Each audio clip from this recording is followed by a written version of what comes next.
Action.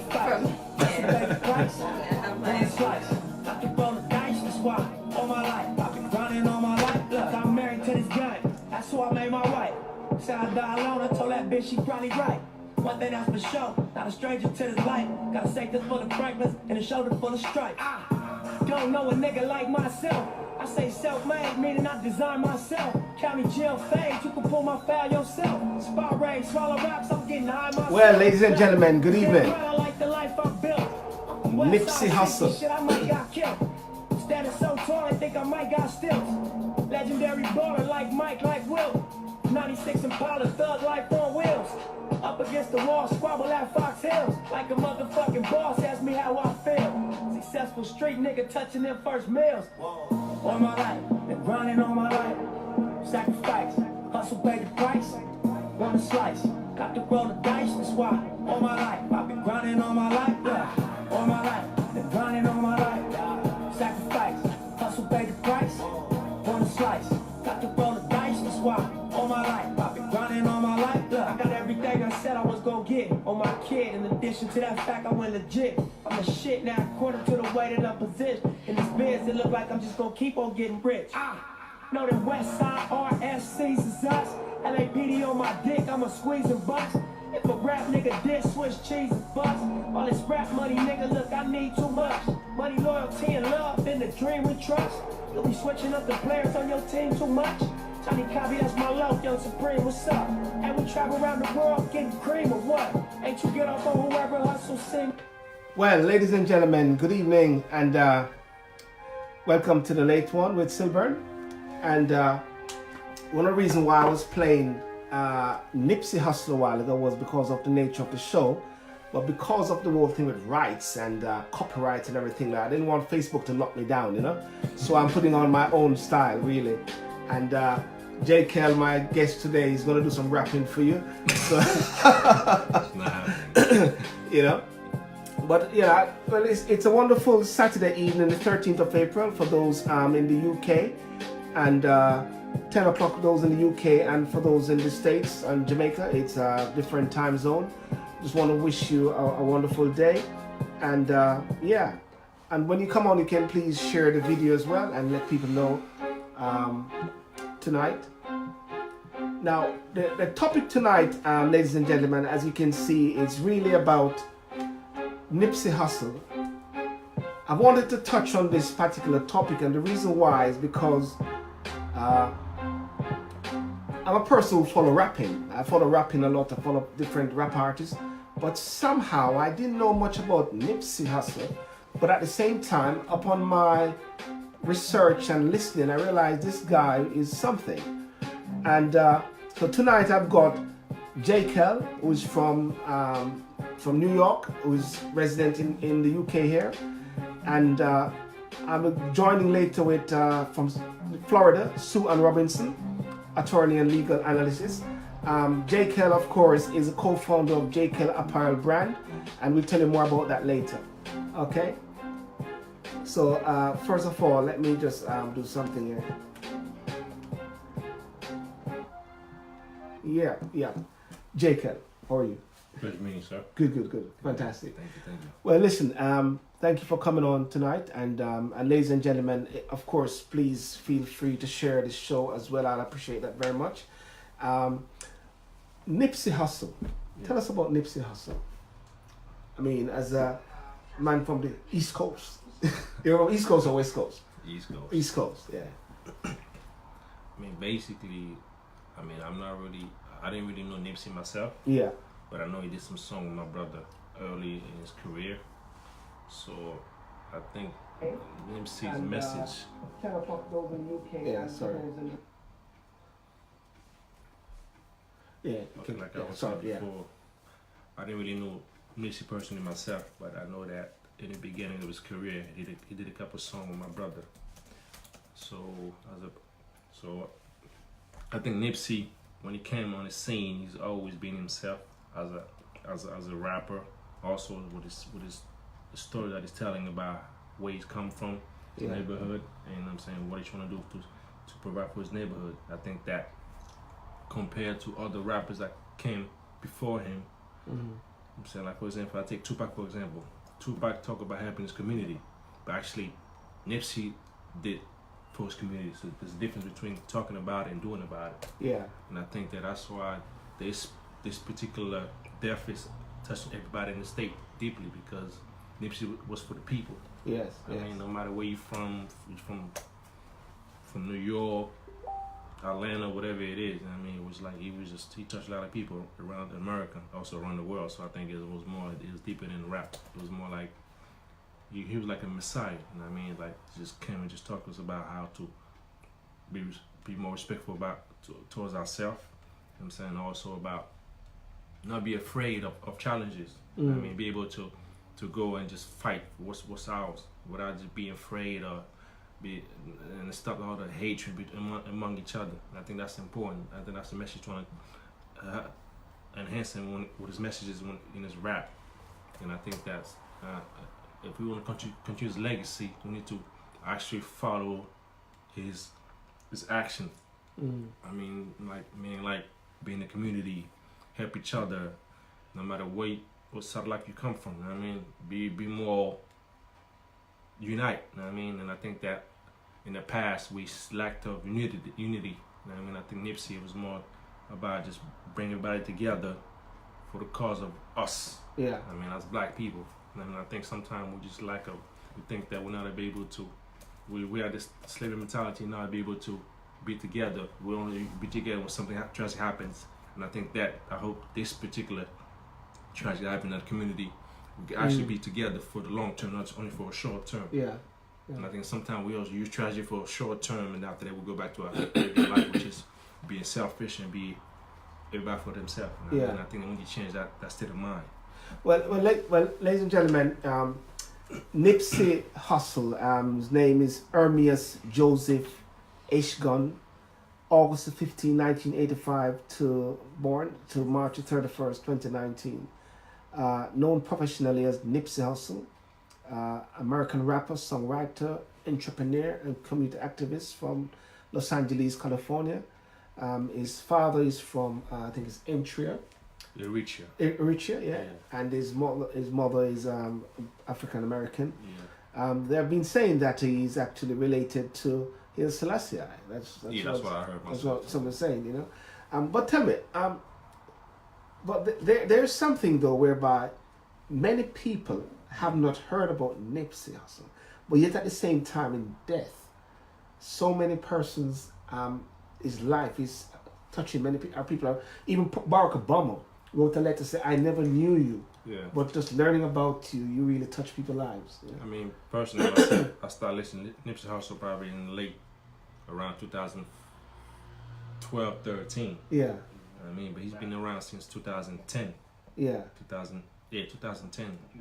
Yeah. So I think that me, after listening to his lyrics and what he's about, and not be afraid of showing his truthness, I think that's something special. I mean, be able to touch people just by the way he's carried himself. I mean, also being as a good human being and a good soul. That's important. I think that we needed that in our community. And I think that he was for the people. Sometimes, you know, when you're a rapper and you're a celebrity, you know, you tend to, especially in Hollywood, you tend to lose track of where you come from and then have that Hollywood mentality. Yeah. And I think that Nipsey Hussle never had that glimpse of going to the other side of the pond. Yeah. Stay true where you come from.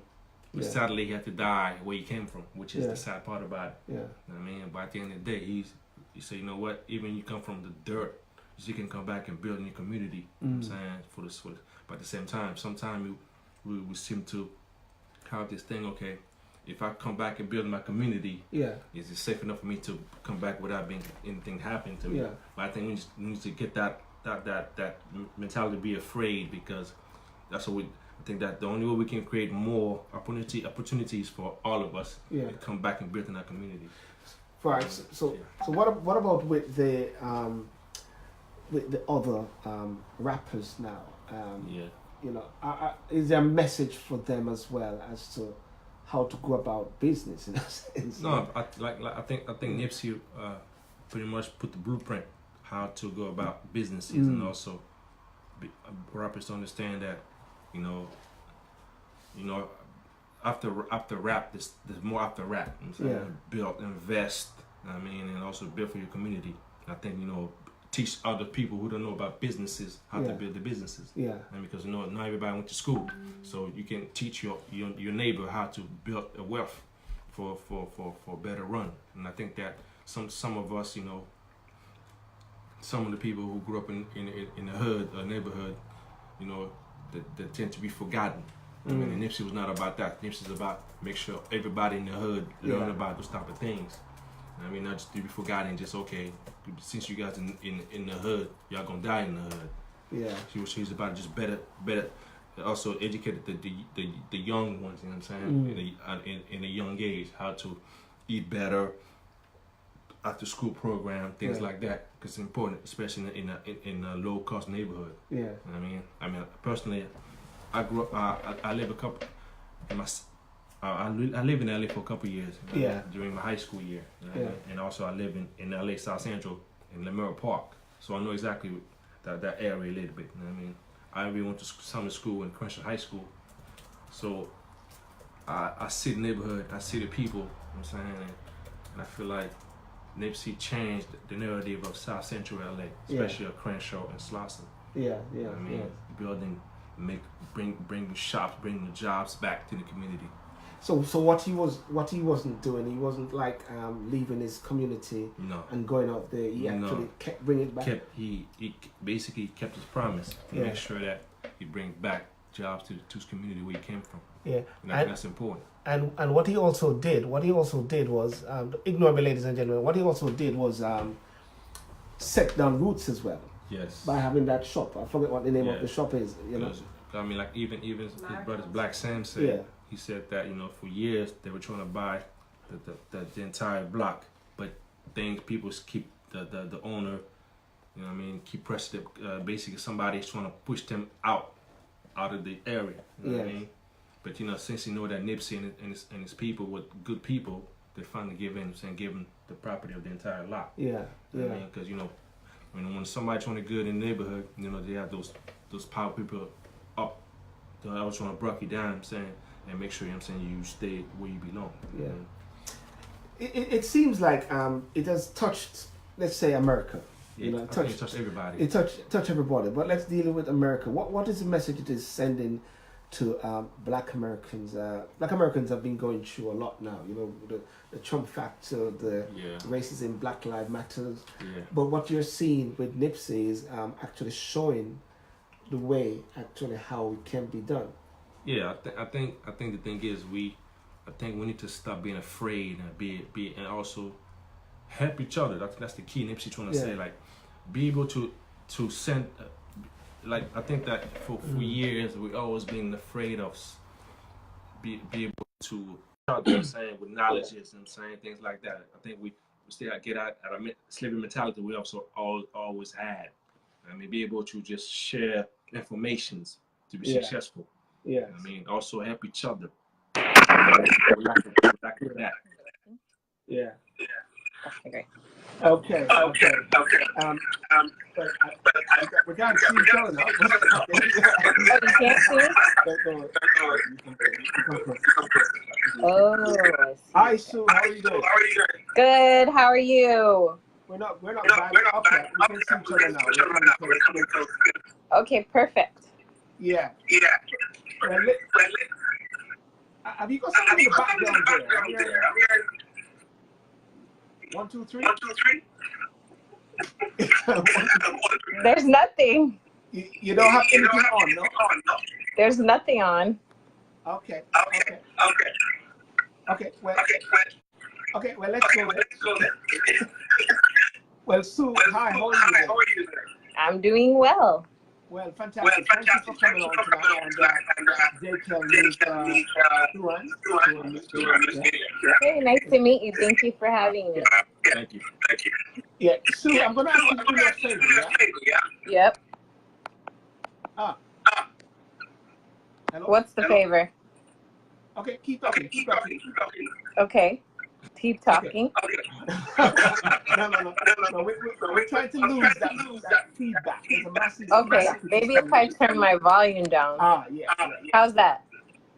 Better? Better? Better? Yeah.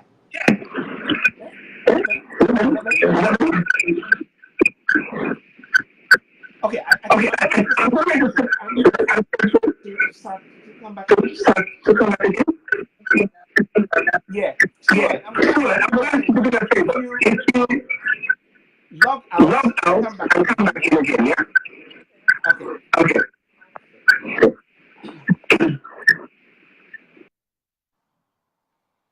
Okay. Yeah. Let me finish her without guess. Okay, ladies and gentlemen, I don't know if you, that was Suhan Robinson. She's an attorney at law in the States, from Florida. Wanted to give her perspective. Suhan sometimes do a lot of work with Crump, these issues where you got injustice against the black community over there, and regular, come on, not just a lawyer. So I wanted to give her a perspective. But yeah, we're talking about the whole issue about the message or the litmus test or something like that, or the path for black Americans, showing, as you said, not to be afraid. That was a key point you had. Not to be afraid, because I think we seem to be afraid of going further. I mean, we need to get out of that slavery mentality and let the Ask your guests out. Sorry, keep talking. Yeah. We need to get out of that state of mind, not to be afraid, just take a risk in life. You know what I mean, and just go for your dream. You know what I mean, like that's what NIPSEY said. You know what I mean, extend your horizon. You know what I mean, just learn, read. You know what I mean, things like that. That was NIPSEY message.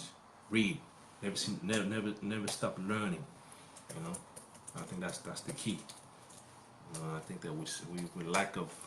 Sometimes we get lazy and try to get shortcut in life. You know what I mean? And sometimes we get cut short. You know what I mean? I think we need to get out of that slavery mentality, extend our horizon, and be more prolific, like he said in his message. I mean, I think that sometimes black people we're letting those white folks put things in our mind, and with this hatred among each other and things like that, and not be able to send the messages to each other. Because sometimes if like I said, if you're a businessman, you know what I mean, if I succeed in my businesses, I should be able to relate that message to the next one who succeeds too. Yeah. Why should I hide the secret of my success to myself? Yeah. You know what I mean? No, we don't. Let's not behave like the way white folks behave towards us. Yeah. We should be better than that. You know what I mean? So because you know when you provide the same success to somebody else, you get more blessing. Yeah. You know what I mean? I think we have that belief of sending your message to other people. You know what I'm saying? And be more united. Yeah. Be more friendly to each other. You know, I was watching a video today, and the video actually showed, I think a little girl or so, school girl or whatever like that, said something, and the mother came to beat up the bus driver. Yeah. And it's a female, and but what was interesting was that they pulled the bus driver out and they started to beat her up, you know, hit her and everything like that. And it hit me, like, haven't they just read about or heard about Nipsey Hussle, you know? Haven't they read or heard about Michelle Obama saying, when they go low, we go high? I think the point is that I was looking at all those persons there fighting this lady and said, they should have actually said, hang on a second, this is our sister. What are we doing, you know? And I think maybe, just like how this is, sometimes people say we don't look at color, you know, we look at the contents of a man's character. But sometimes we got to look at color and say, hang on a second, he's a black brother, she's a black sister. Our first impulse is to actually encourage and to build that person, no matter what, or to find out what exactly is the situation, why are we fighting her, you know? Yeah. And I think I'm watching a lot of videos where people fighting, and I believe we've got to reach to a point now whereby we change the narrative of saying, oh, there they go again, killing each other. Yeah, but the thing that's what the white folks want us to think like that. You know what I mean? So we gotta get that coon mentality that we had in our head. Yeah. I mean, be more Because remember, that's what they want us to do. Oh, hey, here they go again. Here goes the Negroes again. You know what I mean? We gotta stop thinking like that. You know what I'm saying? We better than that. So you can't put every black man in the same box. You know what I mean? Because remember, everybody's responsible for their own for their own actions. Okay, how's that? But that's much better. That's fantastic. Let's give her a All round of right. applause. Hey, Sue, how are you doing? I'm doing well, and I can hear you perfectly. Can you see? Maybe Jake and I, we have to come. You guys have to snuggle a little bit. No. I think you went away. You can come back. He's running away from me. Come closer. Yeah. Okay, great. Awesome. So listen, we're talking about Nipsey Hussle and in regards to the legacy. You know, as I was saying recently, that even though I'm involved in rapping, and I know about a lot of rappers, but a lot of people have been saying this. We have never heard of him, but all of a sudden the impact is so powerful. What's your take on that? Right. I think the thing about Nipsey Hussle is what he was doing was kind of bigger than the music and bigger than hip hop. And it wasn't really a commercial thing. His idea was to use the hip hop and use the music and use these different things to empower his community economically. I mean, even with his mixtape, he only released 100 copies of it. So it wasn't like he was trying to reach the whole nation, but he used the money that he raised from the mixtape to open a studio so that kids from the community and other people in the community that wanted to pursue that artistry could record. So you didn't hear about him because he wasn't doing it, you know, for clout or for fame. He wasn't on Instagram saying, oh, I just bought people turkeys. I just, you know, built this studio for the community. He was really just doing it because that was what was his life's work, he felt like, and that was what was in his heart. I mean, it really is telling because I watched his entire funeral and I know a few people that were there. You know, no one talked about, you know, things that he had or parties that he threw necessarily or who his connections were to celebrities. Every single person talked about, you know, their personal instances and things that he did that affected their lives directly. Wow. Well, ladies and gentlemen, I just want to recap here. This is a late one. We're talking about Nipsey Hussle, the legacy and what his life represents. I'm joined by my resident New Yorker, Jakel. I've just been corrected by his wife, Jakel. You know, Jakel from New York and co-founder of Jakel Apparel Brand. And of course, and online, I've got Sue Ann Robinson. She's an attorney at law in America, featured on and a hip hop fan. And you're a hip hop fan as well. Yeah, of course. Yeah, can you rap? I'm an 80s baby, so. Can you rap? No, I'm not doing a freestyle. Not today. No freestyle. Okay, let's see who can do a freestyle today. You know. Yeah. Now, let's dig a bit more into Nipsey Hussle. What is the message that we don't want to lose, and Black Americans don't want to lose by his life? I think the message is economic empowerment is really the key to getting rid of all this oppression. I mean, as a hip hop fan, I always joke around on my radio show that Little Kim said it years ago in a song called Money, Power, Respect. It's like, first you have to get the money and then use the money to get your respect. And that's the pathway to gain the power. So I feel like in this moment, me personally, I don't want people to lose sight of that and get caught up in him personally. I think that's what he would want. And that's what his legacy is about. Like, you know, we have to learn how to keep the Black dollar in the Black community. How can we support each other? How can we come up with ideas to make money within our community instead of, you know, constantly, you know, giving over our economic power to other people. So I think that's really, really the core of him. And then, you know, there's a thing that his mom talked a lot about, and a lot of people spoke a lot at his funeral about, which is, you know, has to do with spirituality and not necessarily religion, but just, you know, being a spiritual person and treating other people with the same respect that you would want them to treat you. I think that's what's so touching and heart-wrenching about the way that he passed away, is that he was such a a peaceful person. He was about peace and he was about unity. So for him to, die, as part of gang violence, I think is very difficult for everybody to kind of process, because it's someone who wasn't a part of that violence, someone who was getting away from that, someone who, adamantly spent their life trying to raise their community out of that type of violence. Yeah, it's interesting. What you said right there. You touched on the fact about gangs and Jekyll as well. Nipsey was a part of the Crips, but at the same time, it seemed like he did not leave them, but he was more like leading them away from the Crips. If that makes sense. Right. I think that what he was doing, and a lot of OGs are people that used to be in gangs and stuff. There's, a lot of attorneys as well that have spoken out, most notably Lee Merritt, Esquire. He's a civil rights attorney here. And, the idea of a gang is something that's been painted in the media as something, super negative. And obviously there's negative aspects to it.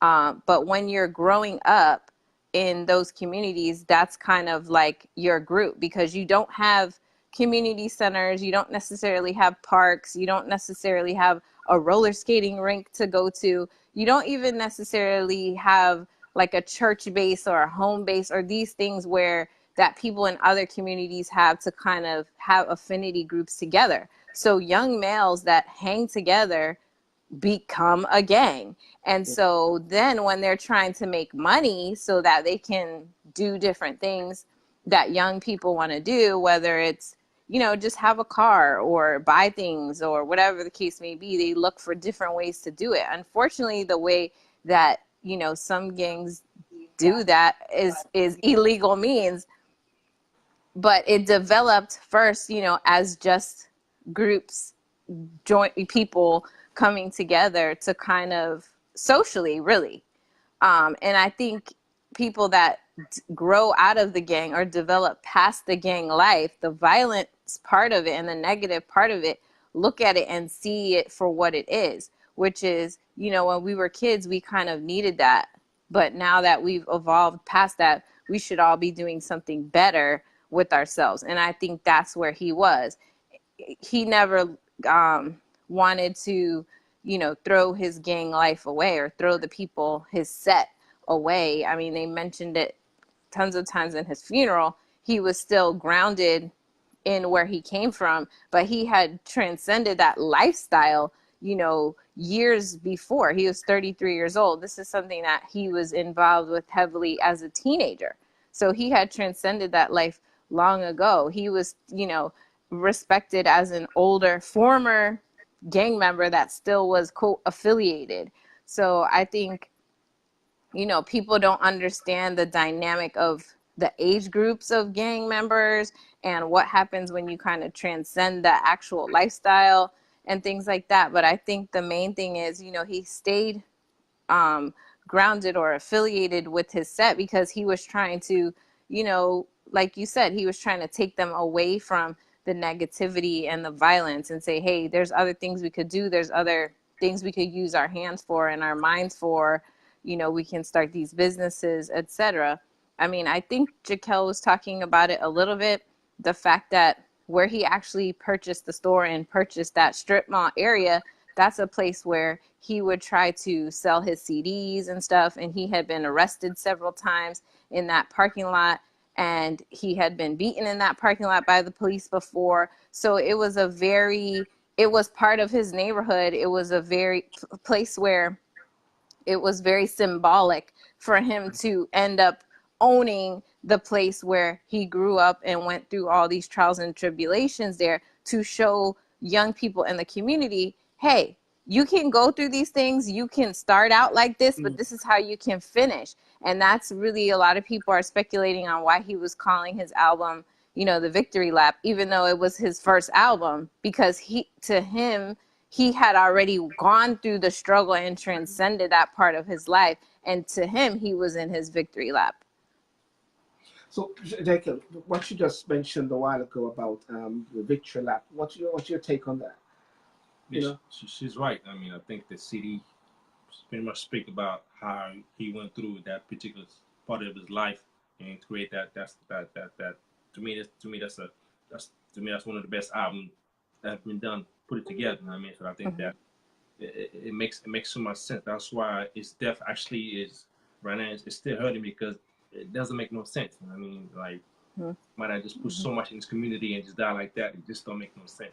But at the same, he want us to. He leave us a legacy that we got to continue that legacy, which means like I said before, building our community, help each other more. You know what I mean, and not be afraid of excel our potential.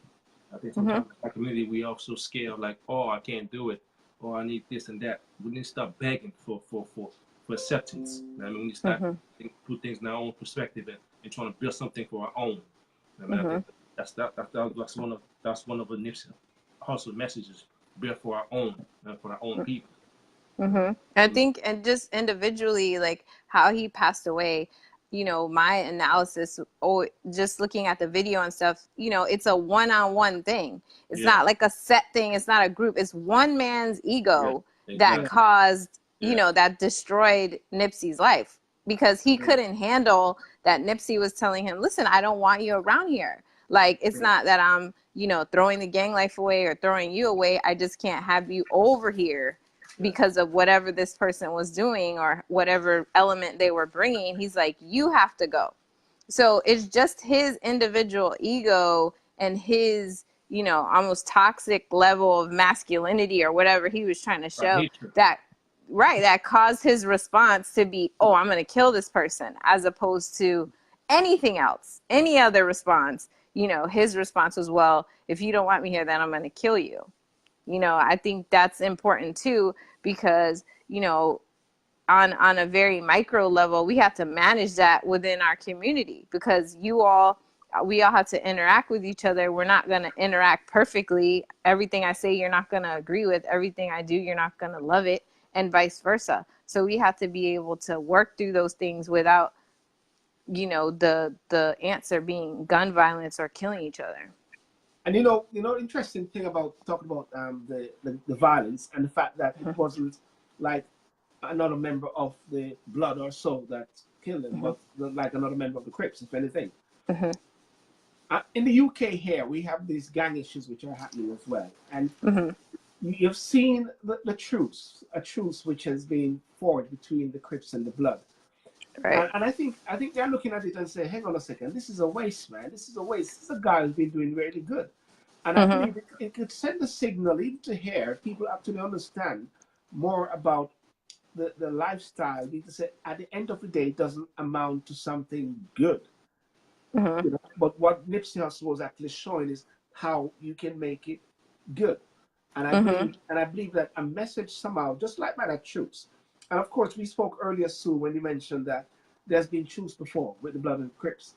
Right. Yeah, when Biggie died, when Tupac died. But do you think this truce is something will be a bit more long lasting? I mean, yeah, I think when Biggie and Tupac died, there was a truce, but I don't think they had the same impact as this. This one is more. It's much deeper, because I mean, Tupac died in Las Vegas, Biggie died in LA, but I think Nipsey died in his own neighborhood. It's like it had this and plus, it's to me, it's a different type of because this one was unexpected. I think Tupac, that was expected, like, because the way things was carried on, like it was. For me, I wasn't shocked, I wasn't surprised, but I was like, okay, that's expected. Also Biggie too. But I think this one is like, it came out of nowhere. It's like, wow. Like, so I think this one I think people take this particular death more seriously and trying to change the narrative. I mean, on a local level and also on a high level. I mean, yeah, I think it'll be great if the truth lasts long, but the idea and the blueprint and the plan is right in Nipsey's music and in his message. The gangs have to achieve some level of of economic progress in order to move past that, the gang life or being seen as negatively. So, you know, there's a, I'll drop the name of the show. I can't remember it, but there's another rapper that has a show, and he was talking about how Hell's Angels, which is a gang, a motorcycle gang with Caucasian males, how they've been able to actually capitalize on being a gang. They copywrote their name. They sell T-shirts. It's very legit. They sell jackets, etc. But there's certain things you can't actually own or buy unless you're in the gang. But they make money, and they're known to be a very violent and gang that sells drugs. And they've been able to capitalize economically off of it. Whereas the Crips and the Bloods and, you know, gangs affiliated with African Americans haven't been able to do that. And in his show, he actually tries to come up with like a soda and like different ideas like, hey guys, let's try to do that. But until, you know, these kids and can come up with a way to transcend, you know, their poverty, they're always going to be looking to violence and other things to make money. And so that's really, they have to work on the schools. They have to work on the STEM program, things that Nipsey was putting in place. So they have other ideas, like instead of being in the street, hey, you can be in the studio, or you can be trying to build a computer, or you can be trying to work on something else besides this stuff, and you can make money at it. You could do coding, whatever the case may be. They need other options. And that's what he was doing. He was presenting other options, which is why the police commissioner and, you know, they were meeting with him because they recognized that he was presenting other options for the kids. Yeah, that's true. And one of the things that Nipsey actually said to the guy holder or somewhere along the line was, "You are snitching on us." Someone just wrote a while ago that there was a killing at the funeral. Mm-hmm. 4 persons got shot and 1 got killed. That's not true. That's not true. That's the media again. I mean, only. No, at the funeral, I didn't hear about any deaths at the funeral. Really? Yes. Okay. Well, somebody just said that a while ago. That 1 person. Oh, okay. So you know, I think hear about that. I think what this is actually saying. This is actually. I mean, I'm reading his mother. His mother word said, it's like a clear message to people, black people. We come from royalty, and we are very loving and kind and spiritual race of people. I want to tell you that we are very traumatized and we are very pressurized people. I want to tell you that. I want to encourage you to choose a vegan lifestyle, she said. I want to encourage you to limit your use of alcohol beverages and narcotic substances. I want to tell you that we come from royalty and reality. I want to tell you that we are very loving and kind, spiritual race of people. I want to tell you that we are traumatized. So I just read it again. It will pass on the message that Nipsey was also trying to relate to the community as he regularly advocated for nutritional awareness, particularly in black, and of course, Dr. Zeb. Oh, it's Dr. Sebi? Yeah, Dr. Zeb, because apparently he was releasing a documentary or something on that, which Nick Cannon says he's going to follow up, and a few other persons going to follow up that. Right. There are many conspiracy theories which are happening at the same time, you know. Oh yeah.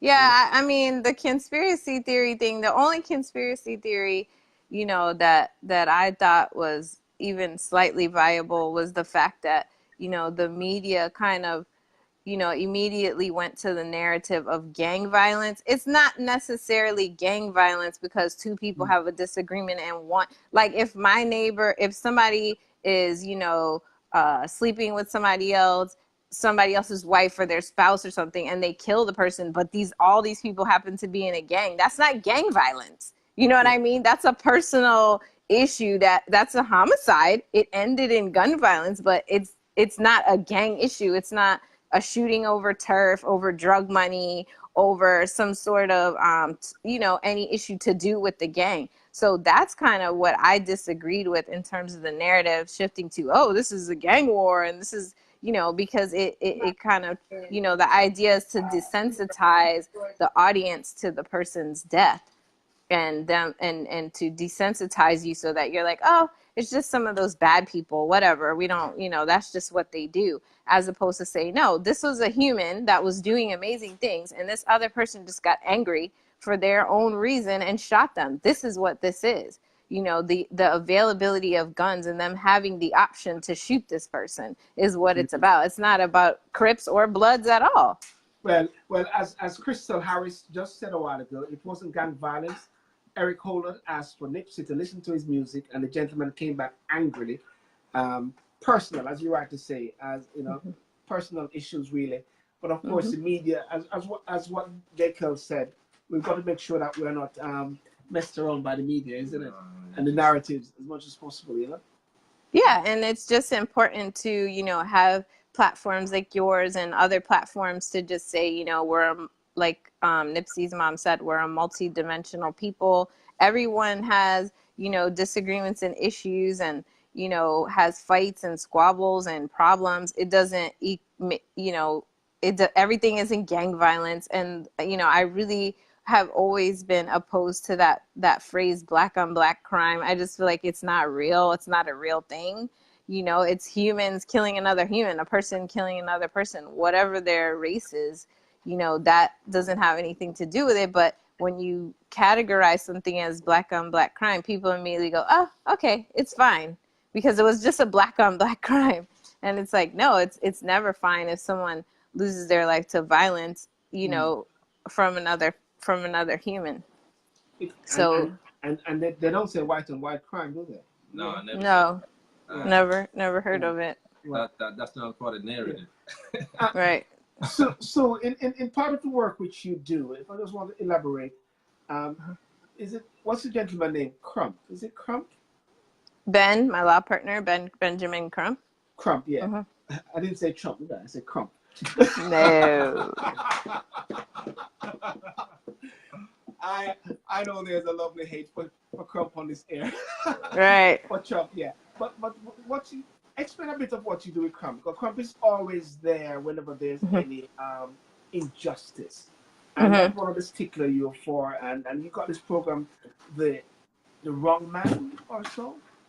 Right. Well, the show that I work on Stars Network is called Wrong Man, and I work with a team, and we investigate cases of people that essentially say that they're wrongfully convicted, and we go through their case. They've already, been in custody for some people for a few years, some people for decades, and they contend that they're wrongfully convicted, and we go through their case from the beginning, from the crime scene on up through wherever they are in their case at the moment, and look at witnesses, evidence, everything, every single little piece of the case to see if they really are the wrong man or not. And then we just present the evidence to the audience really to decide.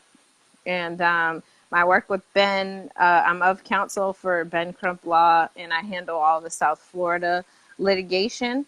And, it's civil rights cases. So it's, a lot of police shootings, any civil rights violations that happen in South Florida, our office handles. So he's obviously has a national firm now, office in DC, New York, Texas, California, because that's where it happens. It happens everywhere. So we just try to make sure that people have the right resources, they're understanding the information, and they understand that, somebody has your back and you have legal rights, and we protect them. Yeah. And he says justice equals respect. Justice equals respect, yes. Right. So I got what you say there now. But you see, I've got Jekyll here, and just like how Nipsey Hussle was building his, I would say, his inspiring, challenging, and brand, right, Nipsey, which he already established. I found out Jekyll also have this New York City brand, but it's not New York, is it? He's like, no, it's not. If you can explain it, Jekyll, yeah. Basically, I got a brand called Jekyll Apparel. Oh, nice. Yeah, my name is Jekyll. So Jekyll is it's a different name. I mean, it's not really none people have that name Jekyll. Okay. So Jekyll, to me, means the king. I mean, so but at the same time, I'm from New York, but people think that with the NYC logo, that's what it means. Mm-hmm. It means now you get common because everything that we're doing is not common when it comes to our apparel. You know what I mean? Like, Okay. if you see that, like, let's say if you see a hoodie, you're never gonna see one of our hoodie with kangaroo pockets. But it's gonna, Mm-hmm. but you're gonna see you're gonna see actually some pockets. It won't be kangaroo pockets. You know what I mean? Right. It's Everything we do okay. will be different. You know what I mean? So Okay. our hashtags always gonna be now you're common. I mean, Okay. but that's what we're trying to change the game. I think that we seem to have a lot of common fashion things going on in the, Mm-hmm. in the industry. That's We're trying what's up. to change that narrative. You know what I mean? Mm-hmm. If you like that, we can send you one of our samples. If you check out, you say let us know what you think about it. Okay, for sure. I'll wear it. Okay, sure. Definitely. We'll send you a female version of that. We have a female also. Speaking. Okay. I'll post it for sure. And You okay, know, look, we have to support each other. yes, exactly. So we'll give you one for your husband too. What is his size? Okay. What is your size? What is your husband's size? Hey. Yeah, put it in the universe for me. Thank you so much. I think he'll be a large. That's what I'm thinking. I don't, you know. I smile right there, Sue, because I know otherwise. Yeah, I'm hoping he'll be like a large, extra large, you know, something like that. You know. This will be the one for you, Sue. This is for you. Okay, nice. So it's like an oversized dress sweatshirt, but it's like Okay. so I'll send it to you if you can give us your maybe. Well, I got the details. Yeah. Okay, Let us know what you think awesome. about it. Yeah, definitely. I'll definitely tag it up and I'll wear it on Strong Arm when I go on Strong Arm. Exactly. Thanks so much. Really appreciate it. For sure. Yeah. But so finally, Sue, Mhm. what is your last word in regards, because you know the I don't know. I think what I'm trying to say is, are persons more recognized these days Mhm. when they die? Mhm. Um, yeah, they are. They are a lot of times because, you know, the death or the way that they die, you know, is more newsworthy to the a fast-paced media than how, you know, someone lived. I mean, Nipsey was just being a good person, like literally. So Yeah. it's like, how would that make news?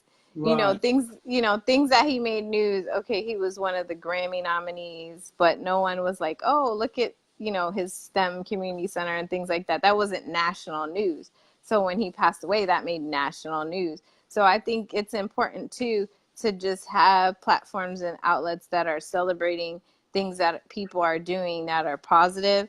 and Yes. and that's why at the end of my show I always have good news for Black people and try to talk about, you know, positive things, because sometimes the show gets bogged down with negativity. Like we'll talk about Nipsey or we'll talk about a new case. So I try to end the show with, you know, good news for Black people. Like, hey, Jaquel, Not Your Common, has this clothing line. It's amazing. You know, things like that, because it's important to recognize the good things that are happening when people are here.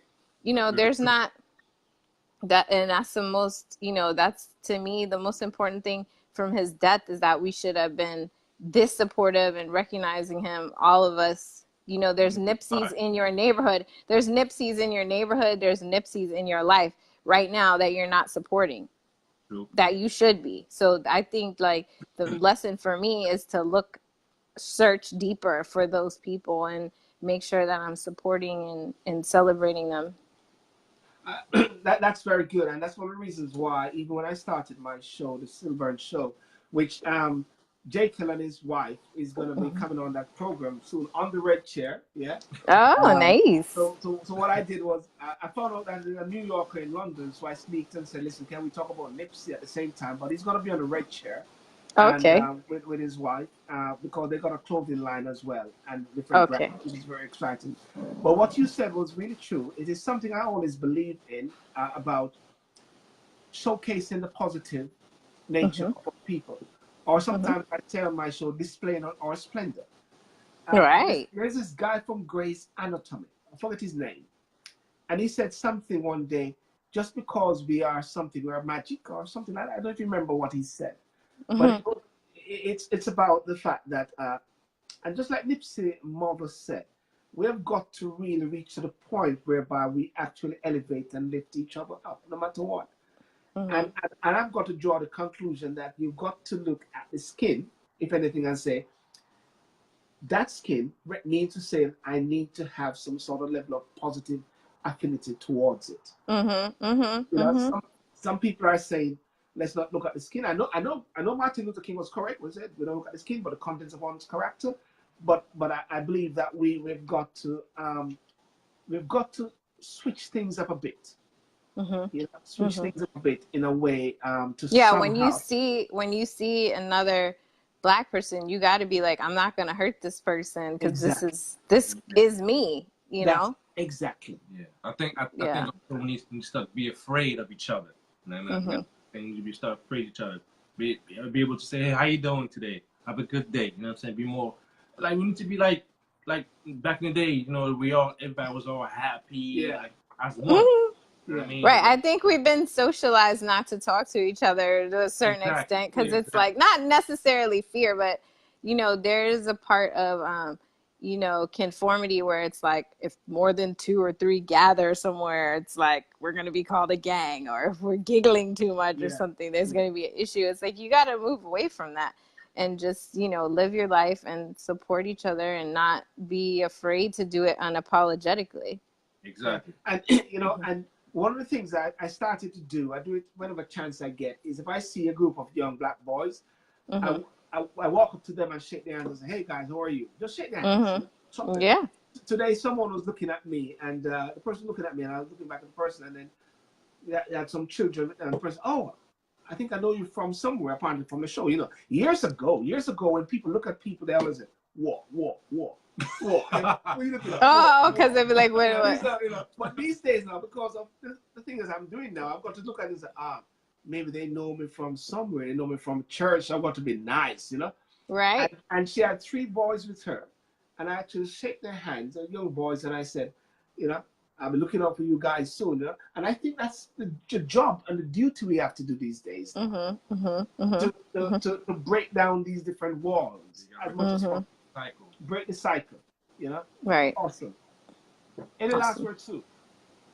Thank you for having me. You know, just make sure that you recognize and look for the Nipseys in your life, in your neighborhood, in your area, and be supportive. Fantastic. Okay. All the best. Thanks so much. Thank you. And I hope nice to meet you. Take care. All right. All right. Not your comment. I'll be looking out for it. I will definitely. I'll follow you too on Instagram. Who can just... How can people follow you on Instagram if you want them to? At Not Just a Lawyer. Not just a lawyer. She's not just a lawyer, ladies and gentlemen. Okay. And you got a fan here, or you got your sidekick, Crystal Harris. Crystal Harris. Wait. She's not my sidekick. Crystal is an amazing, you know, a great person, a great strategist. Actually helped me in my office. Yeah. So hi, Crystal. Hope all is well. And she's Jamaican American. Well, so I know. I mean, she's okay. Well, Crystal, you got to follow us now, Crystal. You can be our strategist as well from the UK side. No, sorry, we're taking her. Okay. Take care. See you later. God bless. Bye-bye. Bye-bye. Thank you. Okay. Okay. Well, ladies and gentlemen, that was a good one. And as we wrap up now, you know, we thank Sue for coming on from the States, and Crystal Harris, of course, she said yes, she's going to be our assistant from the UK side. You know, she's going to be our link. She said yes. She lives here. No, she's in the States. She's with So any last word, based on what we're talking about today, you know, any last word? No, like she said, you know, I mean, we need to continue the legacy of Nipsey Nipsey Hussle. I mean, make sure we not talk about it, just be about it. You know, I mean, I think that's important, and also with our action. And I think that's what Nipsey's about, just with his action, not just with just his word. Yeah. I mean, I think I hope plug for me. Yeah. Sorry. Rolling the wall. Sorry. My apologies, ladies and gentlemen. Don't want to lose the power on you guys. Yeah, keep talking. Sorry. Yeah. I just hope this one doesn't fade out after next week. You know what I mean? We need to continue every day. You know what I mean? Send out positive vibes to each other. You know what I'm saying? Be on a battlefield. be able to acknowledge each other every day, you know what I'm saying? Support each other. I think that's the key. And also be united. I mean, I think that's important. I think that, you know, I think if you stuck as one, we can overcome anything in life. You know what I mean? I think that we need to have that mentality of just overcome our obstacle and just fight for what's ours. You know what I mean?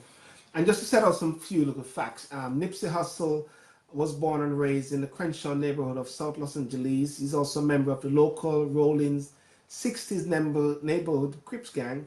He's of Eritrean descent from his father's side and African American descent on his mother's side. Nipsey Hussle net worth is $4.5 million. Born 85, soon became the name of his son record label. He's married. The question many people was asking, is Snoop Dogg and Nipsey Hussle related? Because when I saw them first, I thought they had a similarity. He's a real-life cousin music artist, Nipsey Hussle, Nate Dogg, Ray J, Brandy. Snoop Dogg is also a former member of the Rolling 20 Long Beach Crips. His second album, The Dog Father, 1996, also debuted at #1. And of course, his partner is Lauren London. And there's a lovely video which is out there, which I posted, which both of them are having a competition as to who knows each other best, which I posted. So do check that out. So ladies and gentlemen, I want to thank you so much for coming on tonight, and thanks JACEL for coming. Thank you so much. But I want to make sure that you pick up and you follow Jake. What's your Instagram? Instagram is at JKyle. Yeah, is that what it is? Yeah, Jake. It's at JKyle, right? Yeah. And also you can follow my wife by Natalia Williams. Yeah. Yeah. Okay. Yeah. And of course, check out the show. We're gonna have a show on the Red Chair with JKyle and his wife as well with their brand, and you can follow it in the meantime. Tomorrow, I'm hoping to, if possible, talk about the NIDS, that is the National Identification thing in Jamaica, whereby the opposition party took them to court and struck it out completely right there by the Andrew Holness government, which was, some people have been seeing it as if they don't take it, they're being criminalized. So there's a bit of eruption going on there in Jamaica in regards to that now. Which is a big thing about identification for people, because people are saying that everybody needs to have an ID because that's a way of fighting crime. But many people are saying at the same time it breaches human rights, which is something which is very concerning. And I believe the judge compared it similar to something, I don't remember what it was, but check it out. I'm not too sure who is going to be my guest. I'm trying to get one of the lawyers who was in court and part of the legal team to talk about the NIDS. I'm not too sure much about it, but I'm sure people from the diaspora would like to know more about that as well. And so thank you very much. Remember to share this show, and of course thank you for coming. On the late one, remember to like, subscribe to the SYLBOURNE Show as well, and to everything we do. Good. Thank you. Take care. God bless. Fantastic. Thank you. Thank you, ladies and gentlemen. Peace out. Thank you.